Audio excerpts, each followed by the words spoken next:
Hello friends, hope you all are fine.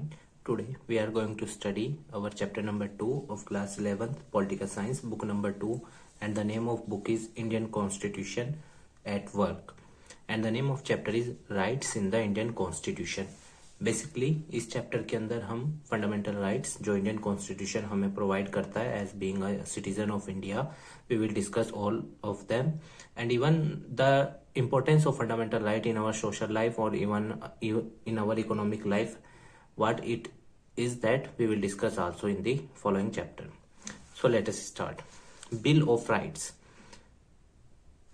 A list of rights mentioned and protected by the constitution is called the Bill of Rights. तो जो भी संविधान के अंदर एक list है जो भी एक व्यक्ति को प्रोटेक्ट करती है, ठीक है, उसको हम क्या बोलते हैं? The bill of rights. A democracy must ensure that individual have certain right. तो हर लोकतांत्रिक देश के अंदर लोगों के कुछ ना कुछ अधिकार होने चाहिए जिन्हें हम मूल अधिकार कहते हैं. And that the government will always recognize these right. और गवर्नमेंट एग्जीक्यूटिव की हमेशा ये जिम्मेदारी होगी कि वो इन अधिकारों की रक्षा करे और जनता को इन्हें सही रूप से यूज करने दे.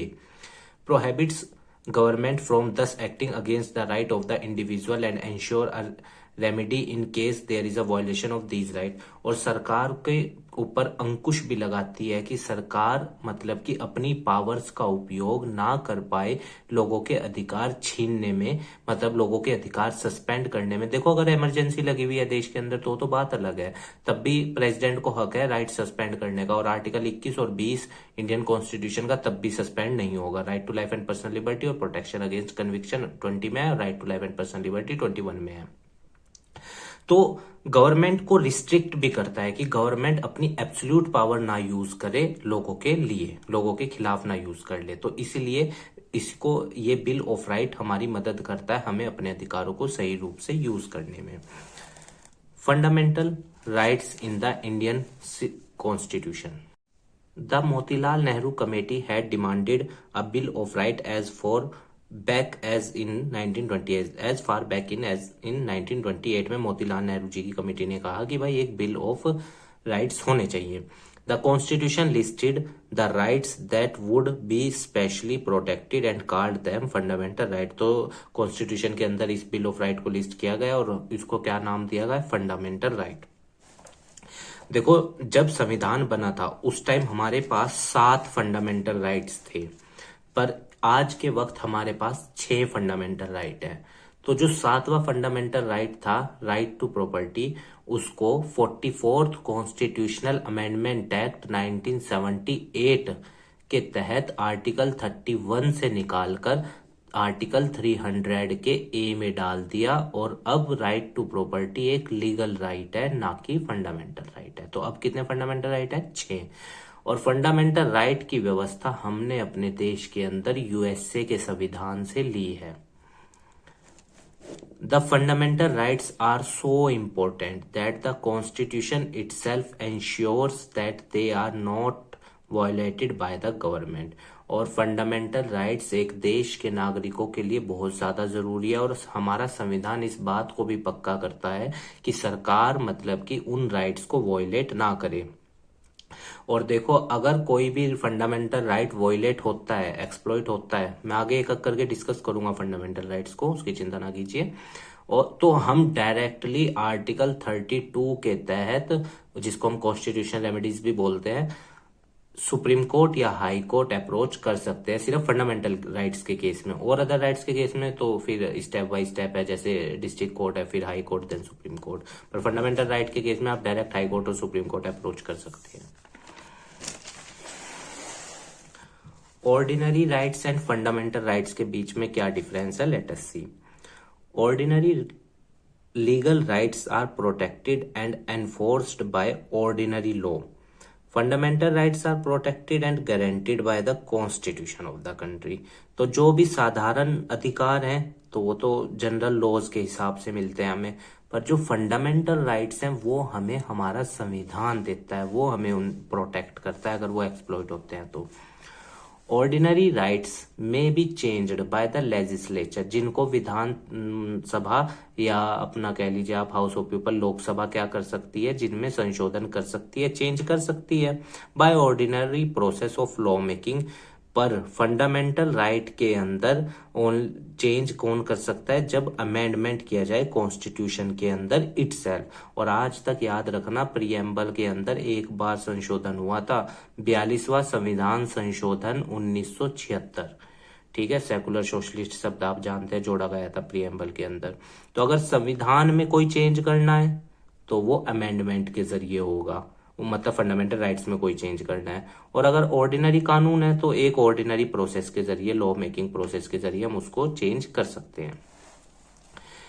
Judiciary has the power and responsibility to protect the fundamental right from violent by actions of the government. अगर गवर्नमेंट के किसी का एक्शन के जरिए वो किसी का फंडामेंटल राइट एक्सप्लॉइट हो रहा है तो ये न्यायपालिका की जिम्मेदारी है कि उसके फंडामेंटल राइट को प्रोटेक्ट करना व्यक्ति के।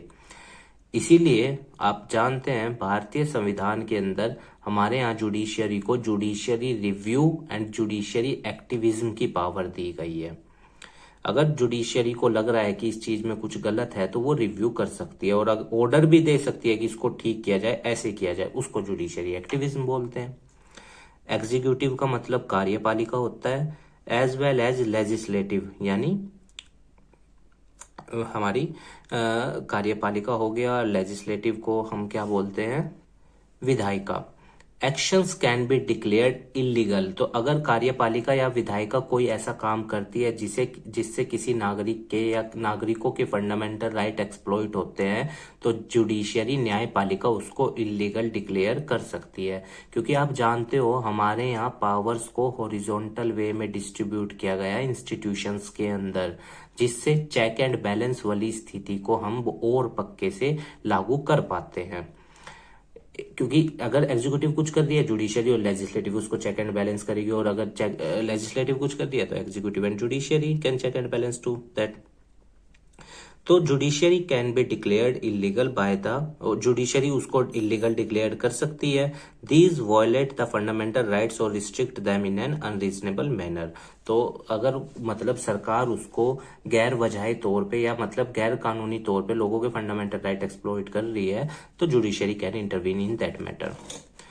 तो अब हमारे फंडामेंटल राइट शुरू होते हैं, तो अब आप बहुत ध्यान से सुनिएगा क्योंकि यही क्वेश्चन पीसीएस या यूपीएससी के एग्जाम्स में लगभग पूछे जाते हैं, फंडामेंटल राइट से क्वेश्चन आ जाता है।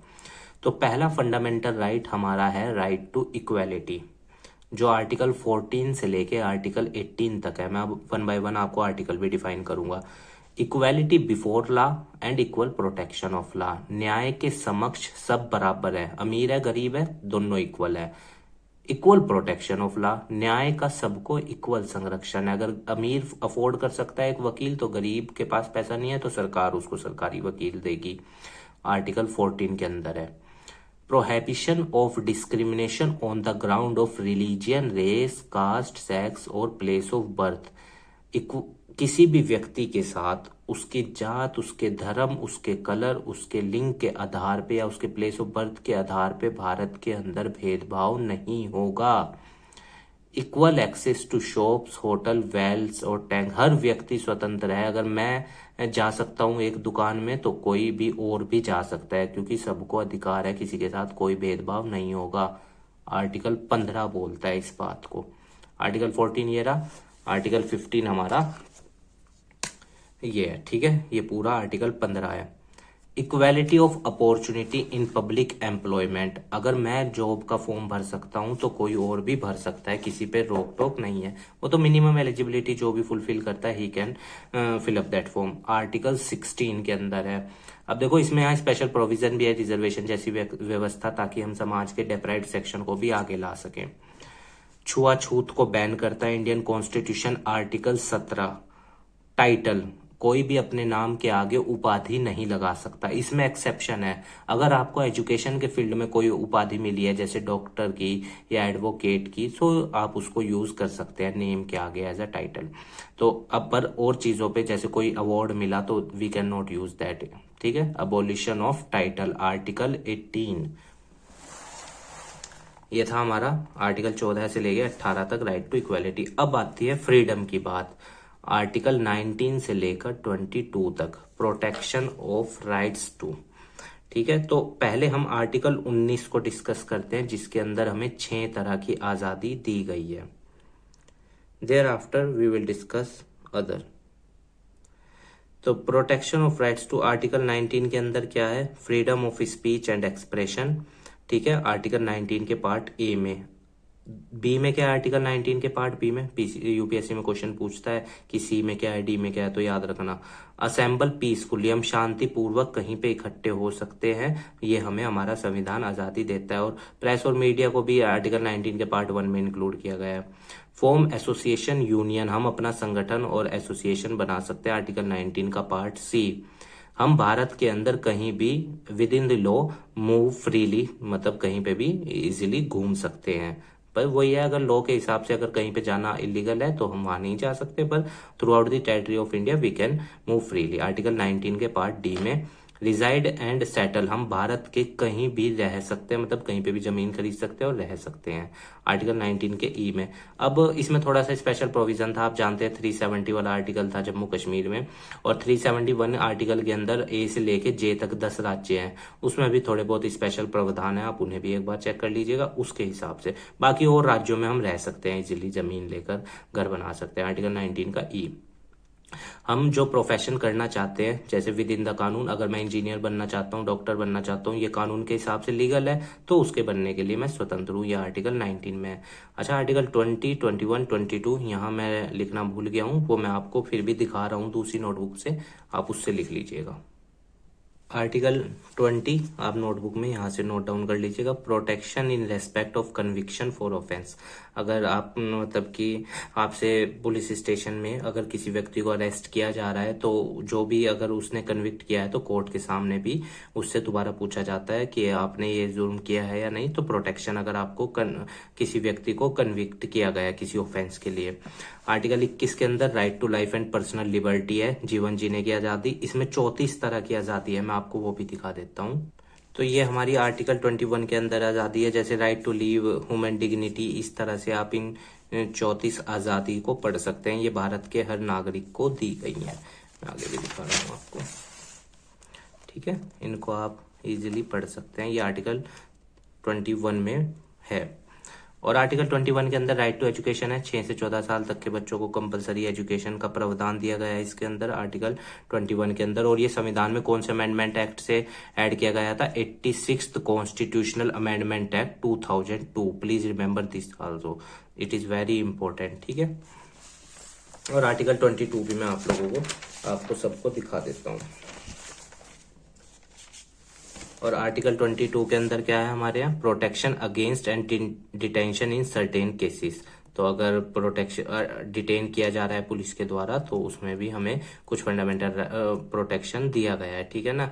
जैसे कि 24 घंटे के अंदर न्यायालय के सामने पेश करना, महिला को, एक महिला पुलिस अरेस्ट करेगी, या इस तरह से जो भी प्रावधान है आर्टिकल 22 के अंदर है, ठीक है। उम्मीद है आपको ये समझ में आया होगा।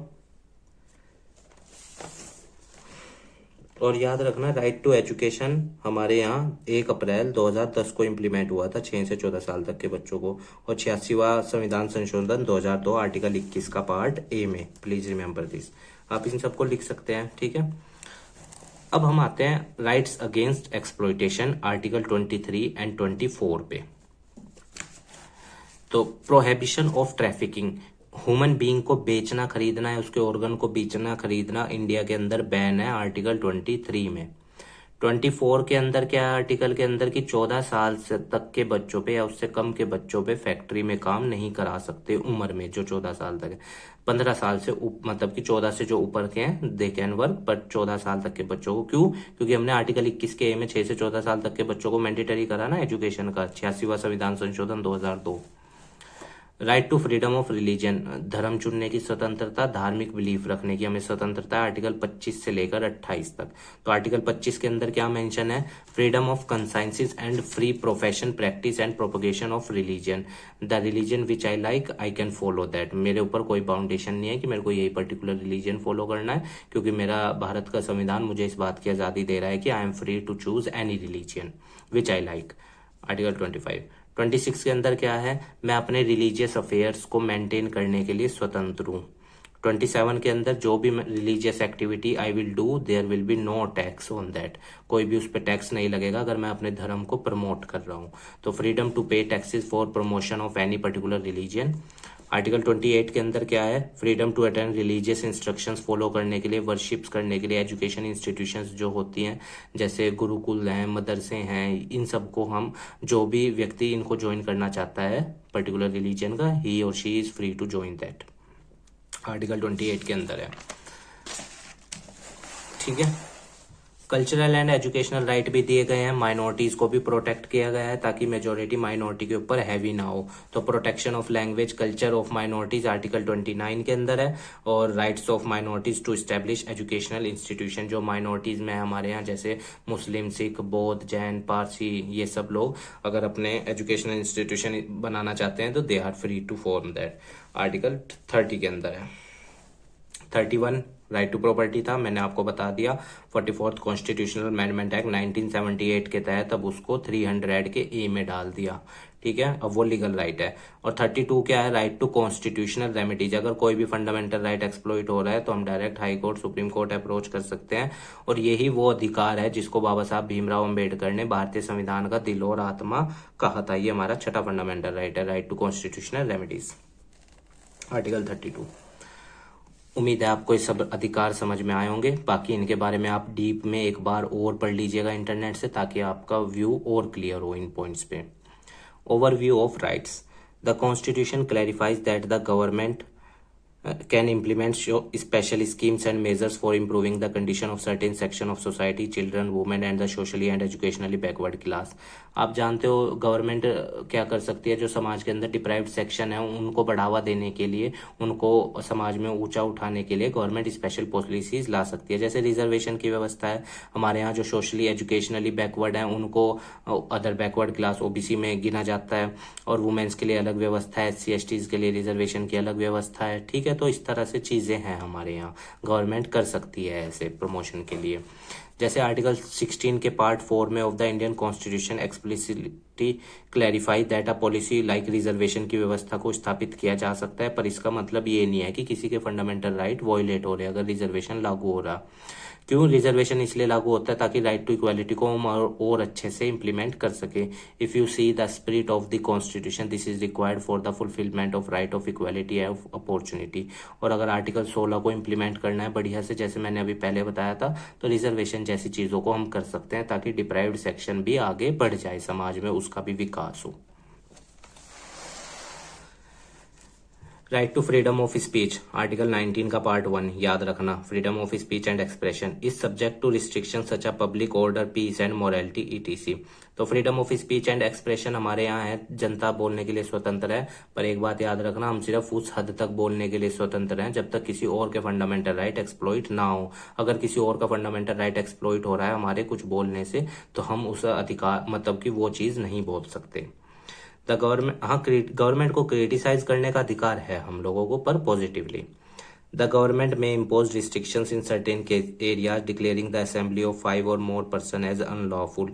कई बार क्या होती है कि गवर्नमेंट डिक्लेयर कर, जैसे नेशनल इमरजेंसी लगी हुई है देश के अंदर, तो फ्रीडम टू असेंबल आर्टिकल 19 है। मैंने आपको बताया इमरजेंसी के दौरान सारे फंडामेंटल राइट सस्पेंड हो जाते हैं, बस आर्टिकल 20 और 21 नहीं सस्पेंड होता। और फ्रीडम टू असेंबल किस में था, अभी हमने पढ़ा आर्टिकल 19 के पार्ट, एक बार देख लेते हैं, पार्ट 3 में होगा या 4th में है, we can see that। तो freedom to assemble peacefully article 19 के पार्ट B में है, तो ये सस्पेंड हो जाता है इमरजेंसी के दौरान जब आर्टिकल 352 लगा हुआ हो देश के अंदर, नेशनल इमरजेंसी। 3 तरह की इमरजेंसी है, article 352 national emergency, 356 president rule और 360 financial emergency. Financial emergency Bharat के अंदर आज तक एक बार भी नहीं लगी, नेशनल इमरजेंसी 3 बार, और प्रेसिडेंट रूल तो स्टेट्स के अंदर लगता रहता है। प्रेसिडेंट रूल आर्टिकल 356 के तहत तब लगता है अगर एक देश के अंदर उस एक राज्य के अंदर, सॉरी, प्रेसिडेंट रूल राज्य के अंदर लगता है, देश के अंदर नहीं। प्रेसिडेंट रूल राज्य के अंदर तब लगता है अगर उस राज्य की सरकार कॉन्स्टिट्यूशनल प्रोविजंस के तहत कार्य ना कर रही हो, तो गवर्नर एडवाइज करते हैं राष्ट्रपति को कि इस राज्य के अंदर आर्टिकल 356 के तहत राष्ट्रपति शासन लगा दिया जाए। Preventive detention Ordinarily, a person would be arrested after he or she has reportedly committed some offense. However, there are exceptions to this. तो अगर एक व्यक्ति को मतलब कि उसने कोई क्राइम किया है तो उसको डिटेन किया जा सकता है.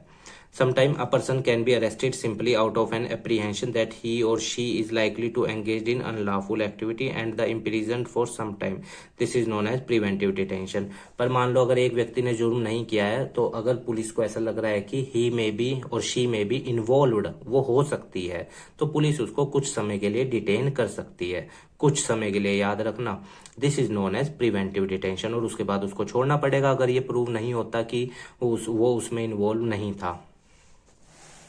It means that if the government feel that a person can be a threat to law, तो अगर सरकार को ऐसा लग रहा है कि ये व्यक्ति देश के कानूनों के लिए मतलब कि क्या है नुकसान पहुंचा सकता है या पब्लिक ऑर्डर या सोशल पीस को मतलब कि या देश की सिक्योरिटी को नुकसान पहुंचा सकता है, तो उसको डिटेन करा जा सकता है.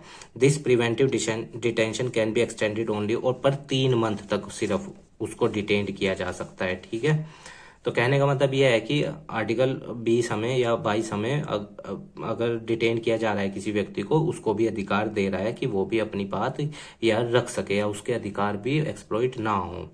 तो अगर सरकार को ऐसा लग रहा है कि ये व्यक्ति देश के लिए नुकसानदायक है, देश को नुकसान पहुंचाएगा, तो ही और शी कैन बी डिटेन्ड, उसको डिटेन्ड किया जा सकता है. पर कितने समय के लिए? 3 मंथ के लिए.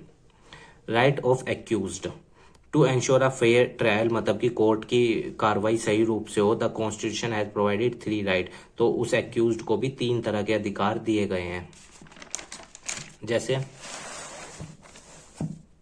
जो एक्यूज्ड हुआ है, मतलब कि no person would be punished for the same offence for more than once. अगर मान लो उसने कोई जुर्म, एक ही जुर्म 2 बार किया है उसी समय में, तो ये नहीं कि उसको 2 बार सजा मिलेगी, उसकी सजा सिर्फ एक ही रहेगी. ठीक है.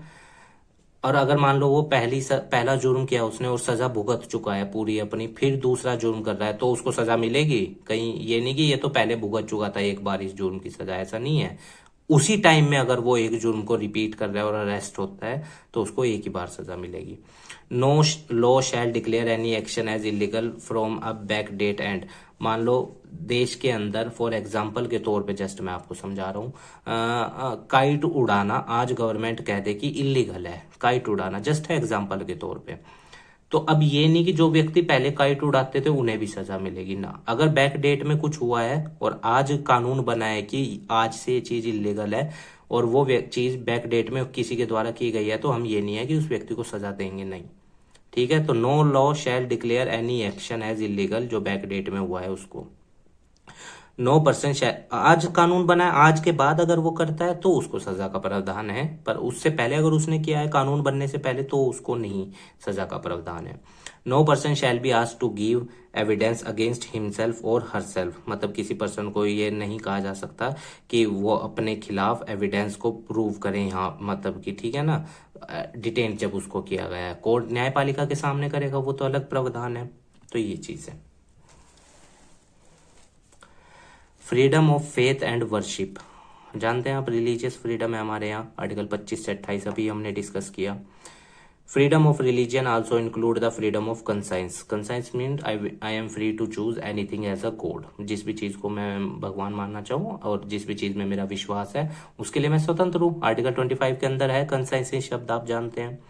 It means that a person में चूज एनी रिलीजन, एक व्यक्ति किसी भी धर्म को चुन सकता है, जिसको भी वो पसंद करता है फॉलो करने के लिए वो फॉलो उसको कर सकता है. आर्टिकल 25 उसको इस बात की आजादी देता है. Freedom of religion include the freedom to profess follow and propagate any religion. वो उस धर्म की मान्यताओं को मान सकता है, उसको फॉलो कर सकता है, उसको बढ़ावा दे सकता है. पर इसमें भी लिमिटेशंस हैं कुछ, जैसे that the government can impose restriction on the practice of freedom of religion. उस तरह की रिलीजियस प्रैक्टिसेस पे बैन लगाया जा सकता है जो किसी के फंडामेंटल राइट एक्सप्लॉइट कर रही हो. फॉर एग्जाम्पल जैसे ये ट्रिपल तलाक वाले केस थे, इसमें फंडामेंटल राइट एक्सप्लॉइट हो रहा था वुमेन का, तो सरकार ने या जुडिशरी ने इंटरवीन करके, तो रिलीजियस में इंटरवीन तभी होगा अगर फंडामेंटल राइट्स एक्सप्लॉइट हो रहे हैं. ठीक है, या पब्लिक ऑर्डर या मोरालिटी या हेल्थ को नुकसान पहुंच रहा है उन चीजों को करके, तो गवर्नमेंट उसमें इंटरवीन कर सकती है. It is not an unlimited right, तो कोई भी अधिकार आप जानते हैं एब्सोल्यूट तो है ही नहीं हमारे यहाँ फंडामेंटल राइट कोई भी. द गवर्नमेंट इंटरफेयर कर सकती है रिलीजियस मैटर में भी, अगर वो सोशल इविल से मतलब कि जुड़े हुए हैं या सोसाइटी को नुकसान पहुंचा रहे हैं तो गवर्नमेंट उसमें इंटरवीन कर सकती है। फंडामेंटल राइट्स में खलल दे रहे हैं तो government can intervene that. The constitution does not allow forcible convergence, और हमारे यहाँ संविधान में ये भी है कि मतलब गवर्नमेंट इतने उस पे जाके उसमें दखल नहीं देगी, या फोर्सिबल कन्वर्शन जिस किसी को जबरदस्ती हम दूसरे रिलीजियन में कन्वर्ट नहीं कर सकते कि उसको ये फॉलो करना पड़ेगा ना, क्योंकि आर्टिकल 25 ने पहले ही कह दिया कि भाई तू फ्री है, जिसको भी तेरे को मानना है रिलीजियन को फॉलो कर ले। It only give us the right to spread information about our religion and thus attract other to it. हम दूसरों को जैसे फॉर एग्जांपल हम दूसरों को कह तो सकते हैं कि देखिए हमारे रिलीजन में ये अच्छी बात है या ये सब चीजें हैं, पर हम किसी को मजबूर नहीं कर सकते कि उसे हमारा रिलीजन फॉलो करना है जो हम कर रहे हैं। वो उसकी अपनी मर्जी है, क्योंकि आर्टिकल 25 ने उसको कह दिया कि तू फ्री है किसी भी रिलीजन को फॉलो करने के लिए। तो we can not bound any individual for forcibly that you have to follow our religion. ठीक है, he or she is free to choose him or herself the religion which he or she want to follow. We cannot force anyone. Cultural and educational right, article 29 और 30 all minorities को protect करने के लिए जो religious linguistic base पे हैं हमारे यहाँ, वो अपने एजुकेशनल इंस्टीट्यूशन सेटअप कर सकती हैं। By doing they can preserve there develop culture, वो अपने कल्चर को इसके इन चीजों के जरिए प्रिजर्व कर सकती हैं, बचा सकती हैं। आर्टिकल 29 की बात कर रहा है यहाँ पे। The government will not, while granting aid to educational institution, discriminate against any educational institution. और अगर गवर्नमेंट किसी एजुकेशनल इंस्टीट्यूशन को कोई पैसा दे रही है, फंड्स दे रही है, तो वो भेदभाव नहीं करेगी कि ये तो उस रिलीजन का है, ये तो उसका नहीं, सबको इक्वल वे में दिया जाएगा गवर्नमेंट के द्वारा, अगर गवर्नमेंट दे रही है किसी एजुकेशनल संस्था को पैसा। ठीक है।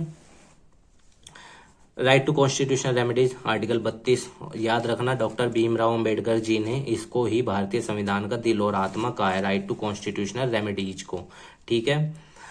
Consider the right to constitutional remedies at heart and soul of the constitution because the right give a citizen the right to approach. अगर कोई भी फंडामेंटल राइट एक्सप्लॉइट हो रहा है तो डायरेक्ट हाई कोर्ट और सुप्रीम कोर्ट अप्रोच कर सकते हैं, इसके अंदर ये मेंशन है। और इसके अंदर 5 तरह की रिट्स भी मेंशन है, तो let us read these Ritz.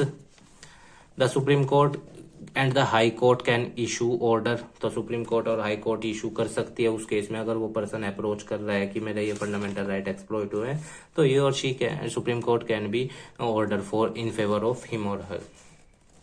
Ritz 5 तरह की है, habeas corpus, mandamus, prohibition, quo warranto और सिट्रोरी।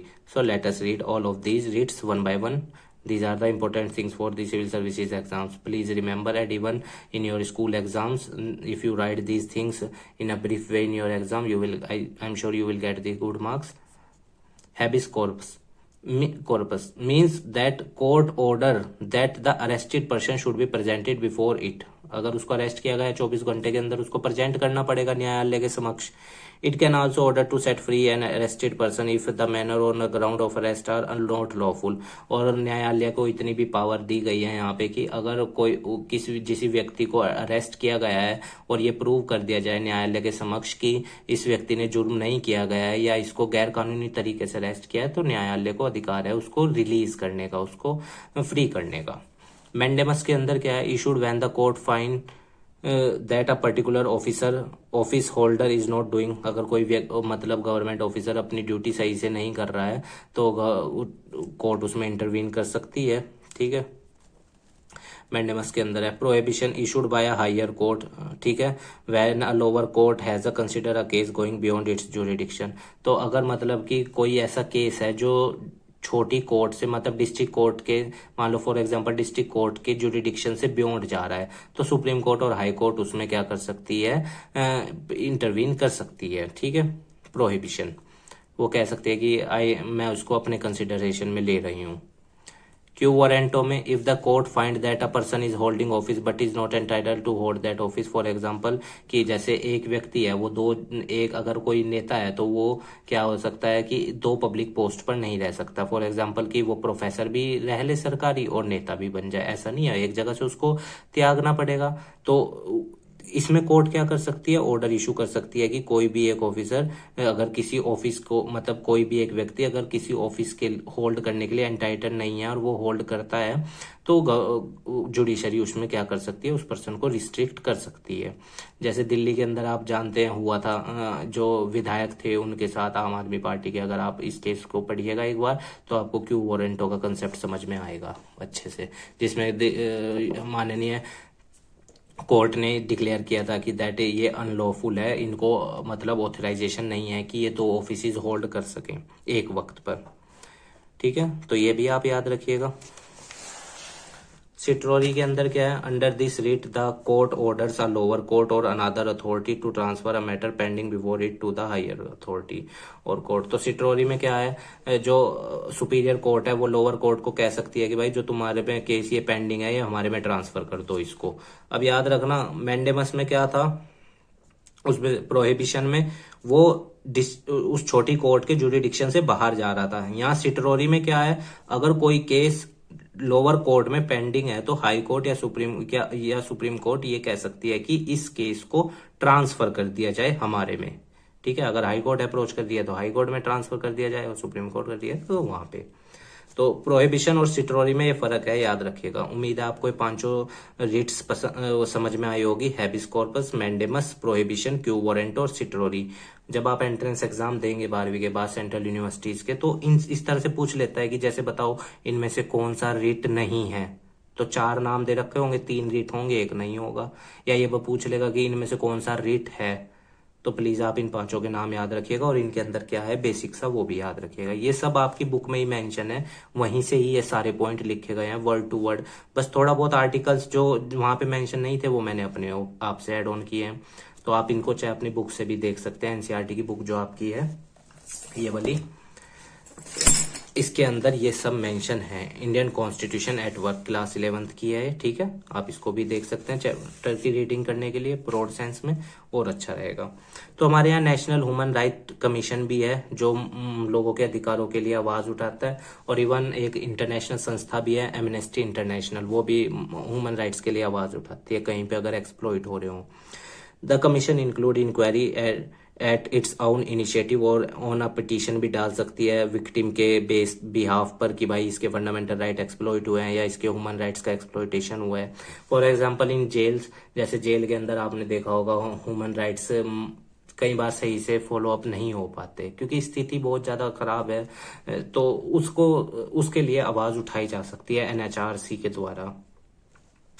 Directive principle of state policy DPSP याद रखना हमने कहां से लिया है, आयरलैंड के संविधान से लिया है, अपने संविधान में ये भी पूछता है कंपटीशन में।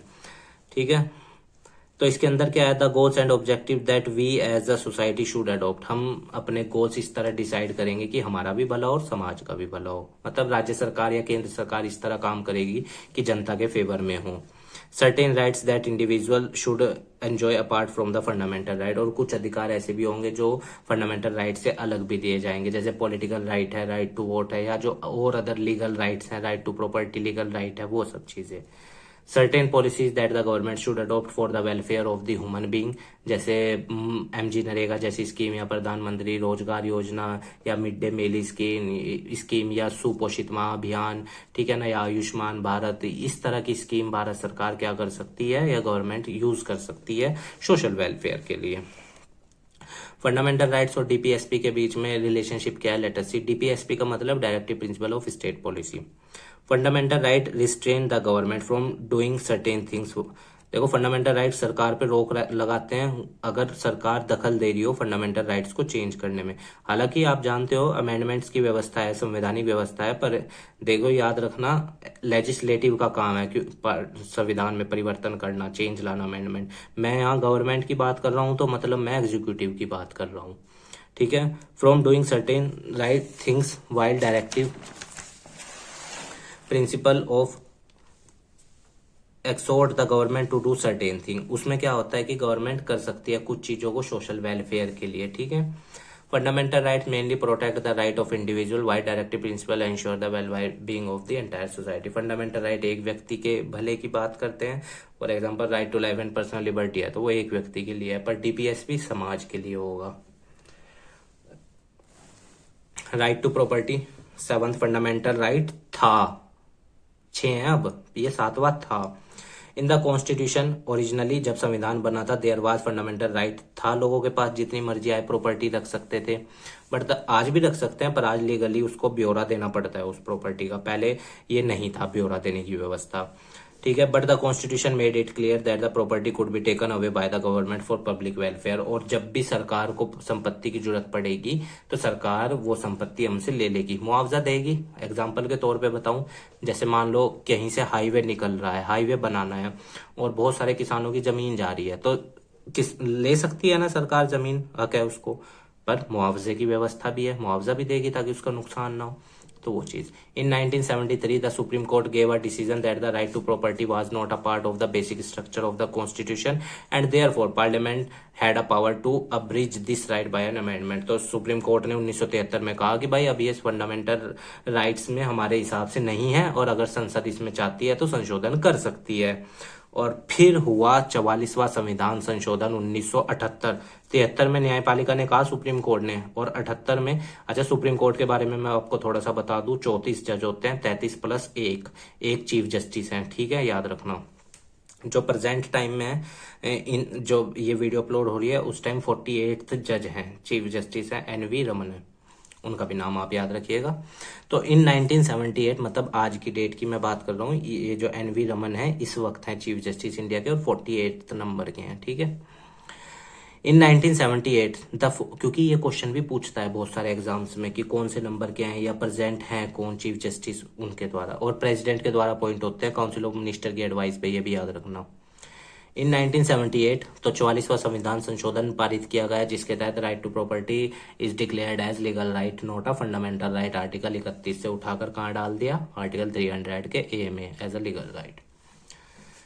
तो उम्मीद है गाइस आपको चैप्टर समझ में आया होगा। हमारे काम को सपोर्ट करने के लिए वीडियो को लाइक कीजिएगा, अपने दोस्तों के साथ शेयर कीजिएगा, और हमारे चैनल को भी सब्सक्राइब कर दीजिएगा। और देखिए स्टूडेंट्स लर्नर्स, अगर किसी पॉइंट्स की वजह से आप कोई भावना हर्ट हुई है तो मैं आपसे क्षमा मांगता हूँ। मेरी कोई इंटेंशन नहीं है आपकी किसी भावना को हर्ट करने की, चीजें हैं जस्ट मैंने एक्सप्लेन करने की कोशिश की है, फिर भी अगर कोई भावना हर्ट हुई है तो क्षमा चाहते हैं उसके लिए। और देखिए स्टूडेंट, अगर कहीं पे लिखने में कोई स्पेलिंग में मिस्टेक हो गया है तो उसके लिए भी हम आपसे क्षमा मांगते हैं, या फिर एक्सप्लेनेशन में इधर उधर कोई पॉइंट बाय मिस्टेक हमसे गलत एक्सप्लेन कर दिया गया है तो आप उसे कमेंट बॉक्स में बताकर हमें करेक्ट कर दीजिएगा। हम उसके लिए भी आपसे क्षमा मांगते हैं कि हमारे द्वारा वो गलत बताया गया, अगर हुआ ऐसा कोई पॉइंट, ठीक है, वो आप एक देख लीजिएगा, क्योंकि हम भी लर्नर्स ही हैं और आप भी लर्नर्स ही हैं। आप बता देंगे अच्छी बात रहेगा, मैं भी करेक्ट हो जाऊंगा, क्योंकि मेरे पास मैंने शायद वो गलत उसको रीड आउट कर लिया है, तो इसलिए स्टूडेंट, ठीक है, चीजों को एज अ लर्नर ही लेना है। बाकी ये बुक में एक्सरसाइज है आपकी एनसीईआरटी की, प्लीज आप इसे ट्राई आउट कीजिएगा आप, और जो क्वेश्चन नहीं होगा आप कमेंट बॉक्स में बता दीजिएगा, मैं उसको डिस्कस कर लूंगा, ठीक है। कई बार कमेंट का रिप्लाई थोड़ा सा लेट है तो प्लीज आप पेशेंस रखिएगा और इन क्वेश्चंस के आंसर लिखने की कोशिश कीजिएगा। देखिए क्योंकि यही चीजें हैं, यहीं से ही बेस बनाओगे आप, जो भी आप में से फ्यूचर में सिविल सर्विसेज एग्जाम्स के, स्टेट पीसीएस एग्जाम्स के बारे में सोच रहे हैं या प्रिपरेशन करेंगे, तो these are the questions which are the base for those question. उन क्वेश्चंस का बेस यही होता है, तो इसलिए ठीक है आप इसको अपनी बुक में देख लेना अच्छे से, ठीक है, पूरे उसको। थोड़ा सा ये बुक ओपन होने में प्रॉब्लम सा हो रहा है, मैं कोशिश करता हूँ पढ़ने में, ठीक है। उम्मीद है आपको ये चैप्टर समझ में आया होगा। कोई पॉइंट नहीं क्लियर है कमेंट बॉक्स में बता दीजिएगा, I will re-explain that. और ये चैप्टर नंबर 3 है, election and representation. We will soon be with this video, ठीक है स्टूडेंट। स्वस्थ रहिए, खूब नाम कमाइए, खूब मेहनत कीजिए, इस देश को अच्छा बनाइए, इस सोसाइटी को अच्छा बनाइए, अपने पेरेंट्स को प्राउड फील कराइएगा, ठीक है। धन्यवाद स्टूडेंट्स।